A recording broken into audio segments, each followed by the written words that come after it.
ಕರ್ನಾಟಕ ಸರ್ಕಾರ ಬಸ್ ದರವನ್ನು ಶೇಕಡ 15% ಹೆಚ್ಚು ಮಾಡಿದೆ, ನಿಜ.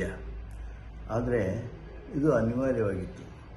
ಸುಮಾರು 6 ಕೋಟಿಗೂ ಹೆಚ್ಚು ಕಳೆದ ಕೆಲವು ವರ್ಷಗಳಲ್ಲಿ ನಮ್ಮ ಸಾರಿಗೆ ಸಂಬಳ ಹೆಚ್ಚಾಗಿತ್ತು ಒಂದು ಕಡೆ. ಆದರೆ ಡಿಸೈಲು 43ರಿಂದ 68ವರೆಗೆ ಇದ್ದದ್ದು ಈಗ ಯಾವ ರೇಟ್ ಬಂದಿದೆ, 100 ಸಮೀಪ ಬಂದಿದೆ, ತಾವೆಲ್ಲರೂ ನೋಡ್ತಾ ಇದ್ದೀರಿ.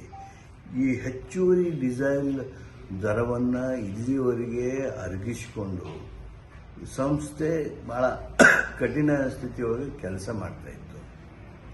ಆದ್ದರಿಂದ ವ್ಯಾವಹಾರಿಕವಾಗಿ ಡಿಸೈಲ್ ದರ ಹೆಚ್ಚು ಆಗಿರೋದ್ರಿಂದ ಈ ಸಂಬಳ ಇತ್ಯಾದಿ ಭತ್ಯೆಗಳು ಜಾಸ್ತಿ ಆಗಿರುವಂಥ ಹಿನ್ನೆಲೆಯೊಳಗೆ ನಾವು ಶೇಕಡ 15% ಹೆಚ್ಚಿಗೆ ಮಾಡಿದ್ದು ಸರಿ ಅಂತೇಳಿ ತಾವು ಒಪ್ತೀರಿ ಅಂತೇಳಿ ಭಾವಿಸ್ತೀನಿ.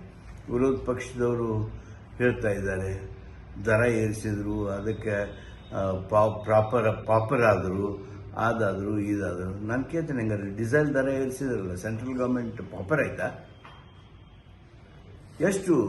ಸುಮಾರು 40 ರೂಪಾಯಿದಷ್ಟು, 35 ರೂಪಾಯಿಯಷ್ಟು ದರ ಏರಿಸಿದ್ರಲ್ಲ ಡಿಸೈಲದ್ದು ಈ ಅವಧಿಯೊಳಗೆ. ಇದು ಎಷ್ಟು ಪರ್ಸೆಂಟ್ ಆಯಿತು? ನೀವೇ ಪರ್ಸೆಂಟೇಜ್ ಲೆಕ್ಕ ಮಾಡಿ.